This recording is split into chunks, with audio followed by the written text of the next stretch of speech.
months now. It's a business that is vintage inspired and brings together like a 50s inspired tea room with a 40s inspired Hollywood glamour salon as well. I've always been very passionate about vintage, and I guess I've watched it kind of become quite fashionable and on trend, and at that point I thought there's a market that, you know, I could develop a business for, and so far it's going really well. I just think attitudes have changed, and I can remember always being quite different to everybody at school or in my early 20s, and people didn't really understand it, and I think over the years it's just become more and more acceptable to be unique. I like the fact that we're taking all the good bits of the past, and the world's changing so rapidly. It's the modern world just changes all the time, and just having a little vintage haven that kind of represents all the good things from the years gone by is quite appealing to me. I think for younger people it's all about the fact that it's fashionable. We do vintage makeovers in the salon, and we've always got loads of bookings, and people are starting to use the salon for hen parties and for birthday celebrations and things, so it's clearly something that they feel is a treat for them, but also it's something that's fashionable and on trend at the minute.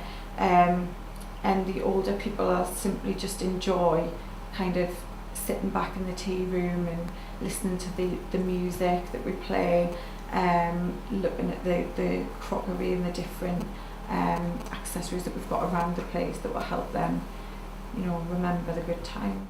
It's something I'd always, it was always, if I had a bad day, I just would like to go and run a tea room and make cakes all day, and that was what I wanted to do. Yeah.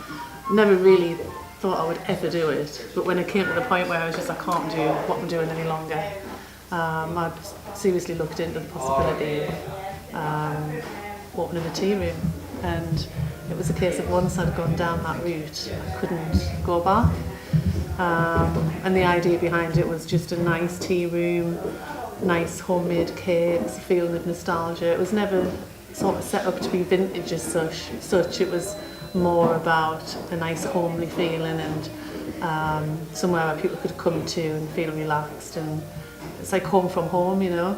I think, to be honest, I mean, I'm a Sunderland girl, so I used to come into Sunderland and look for nice places to go for a coffee, and everywhere's dominated with, you know, your multinationals, your Starbucks, your Costa.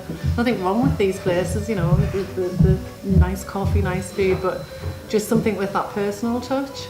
And with me being a sales rep previously, me and my friends, if we ever met for coffee, would try and seek out independent, nice little coffee shops, tea rooms, and everywhere seemed to have them, but Sunderland, there's not a tea room in sight, or not a nice one anyway. So that was the idea, to bring something really nice, and I think with family-run businesses you do get that personal touch. My theory is, in times of austerity, which it is now, people are struggling for money, people are losing their jobs, people seem to look for comfort in some way, and you might not have the money to go on holiday or buy that new car like you might have had 10 years ago. People are really struggling at the minute, so they can treat themselves to a nice meal out or afternoon tea, and it's things like that that are affordable. So I do think in austere times people are looking for that. People look back at the past, that it was a better time.